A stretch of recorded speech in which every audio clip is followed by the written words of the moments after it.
जनवरी है, दिन शुक्रवार का है। फिर दो बड़े आईपीएस अधिकारी पर राज्य सरकार ने निलंबन की अवधि बढ़ा दी है। लगातार 6 महीना निलंबन की अवधि बढ़ रही है। मुख्यमंत्री जी नीतीश कुमार जी, ये आप क्या कर रहे हैं? आप देखिए, सुधीर पुरिका आईपीएस अधिकारी की बात कीजिए तो नए आईपीएस अधिकारी हैं। भ्रष्टाचार के संगीन आरोप 2021 में लगे। जुलाई महीने में उनको निलंबित सस्पेंड कर दिया गया। लगातार आप निलंबन की अवधि बढ़ाई जा रही है आपके द्वारा, लेकिन आईएएस और आईपीएस महकमे में चर्चा है। मुख्यमंत्री जी सुधीर पुरिका एक आईपीएस अधिकारी जो है वह मानसिक रूप में कहीं ना कहीं परेशान है, क्योंकि पैसे वाली बात, भ्रष्टाचार के तो आरोप लगे हैं, लेकिन बताया जाता है सुधीर पुरिका के पास पैसा नहीं है। अब चले आइए, आरा के पूर्व एसपी राकेश कुमार दुबे के बारे में बड़े बड़े अधिकारी बोलते हैं। रिटायर्ड अधिकारी, जांच करने वाली भी आर्थिक अपराध इकाई भी मानती है कि राकेश कुमार दुबे के पास संपत्ति अवैध रूप में भ्रष्टाचार के मामले में पाई गई है। एक महिला आईपीएस अधिकारी का भी नाम राकेश दुबे के साथ जुड़ा है। प्रमोटी महिला आईपीएस अधिकारी है, लेकिन पूर्व डीजीपी और एक एडीजी ने उस महिला आईपीएस अधिकारी पर कोई कार्रवाई तो नहीं की है। राकेश दुबे के बारे में कुछ भी कहना पत्रकारिता के दृष्टिकोण से ठीक नहीं होगा। राज्य सरकार जो कार्रवाई कर रही है वह अपने अनुसार जो बेहतर उनको लग रहा है कर रही है, लेकिन सुधीर पुरिका के बारे में लगातार आईपीएस और आईएएस महकमे में चर्चा है। पारिवारिक जिंदगी बड़ी कठिन परिस्थिति में गुजर रही है और वह आईपीएस अधिकारी मानसिक रूप में परेशान है। नीतीश कुमार जी, आप बयान दीजिए। डायरेक्ट आईपीएस अधिकारी है, चलिए गलती किया होगा, लेकिन पैसे के मामले में बताया जाता है यहाँ से लेकर जहाँ के वह रहने वाले हैं, महाराष्ट्र के कहाँ के वह रहने वाले हैं, तो साउथ के कहाँ के लोग कहते रहने वाले हैं, वहाँ भी आर्थिक अपराध इकाई की टीम ने जांच की है। पैसे का कोई बड़ा मामला सुधीर पुरिका साहब का नहीं आया है।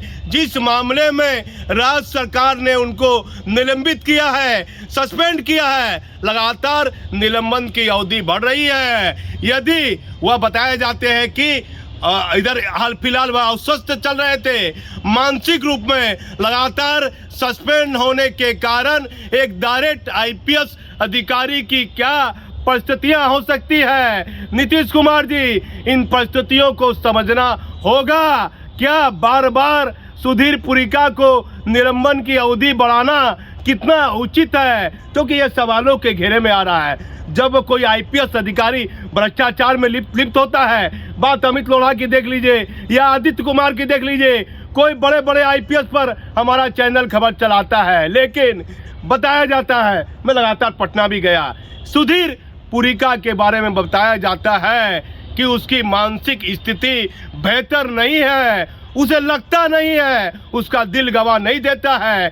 पता नहीं मैंने ऐसा क्या अपराध कर दिया जो लगातार राज्य सरकार मेरे निलंबन की अवधि 6 महीना बढ़ा रही है।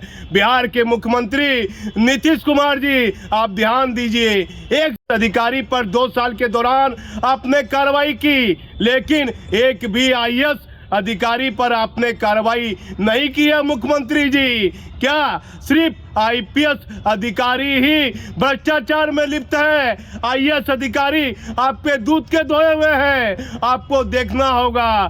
नीतीश कुमार जी, बताया जाता है कि एक महिला आईएएस अधिकारी ने कुछ ट्रेनिंग आईएएस अधिकारियों पर लिख दिया था। उस महिला आईएएस अधिकारी का तबादला आपने दूसरे विभाग में कर दिया। वह महिला आईएएस अधिकारी रिटायर करने वाली है, तो एक पक्षीय कार्रवाई क्यों? राज्य सरकार का चेहरा साफ सुथरा होना चाहिए। आप कहते हैं हमेशा कि ना मैं किसी को बचाता हूं, ना मैं किसी को फंसाता हूं, तो सिर्फ आईपीएस अधिकारी ही पैसा लेन देन करते हैं क्या? आईएएस अधिकारी नहीं? ये एक सोचनीय, एक बड़ा अहम सवाल है माननीय मुख्यमंत्री जी। लगातार दोनों आईपीएस की निलंबन की अवधि बढ़ गई है। अवधि की तारीख, दिनांक मैं बता देता हूं कि किस दिनांक तक वह निलंबित रहेंगे। 16/7/2023 तक उनकी निलंबन की अवधि बढ़ा दी गई है। दोनों आईपीएस सुधीर पुरिका और राकेश कुमार दुबे की निलंबन की अवधि फिर बढ़ा दी गई है 180 दिन। लेकिन नीतीश कुमार जी अब भट्टी साहब नई टीम बना रहे हैं। बताया जाता है बड़े पैमाने पर हाल फिलहाल डीएसपी रैंक के अधिकारियों का तबादला होना है, कुछ आईएएस अधिकारियों का तबादला होना है। लेकिन सुधीर पुरिका के मामले में मुख्यमंत्री जी विशेष टीम लगाइए। मालूम कीजिए, क्या उसके पास पैसा नहीं है? ठीक है, कोई व्यक्ति गलती किया है, एक निर्धारित दंड होना चाहिए आईएएस और आईपीएस अधिकारी को देने के लिए। 7 जुलाई 2021 से वो दोनों आईपीएस सस्पेंड होते जा रहे हैं। दोनों का मापदंड देख लीजिए, दंड किया, दोनों पर कितने भ्रष्टाचार के संगीन आरोप हैं और क्या क्या हिसाब है माल पत्र का, यह भी देख लीजिए। लेकिन दोनों आईपीएस अधिकारी पर कार्रवाई तो सेम हो रही है, लेकिन सुधीर पुरिका के मामले में कोई आईपीएस अधिकारी के पक्षधर नहीं है।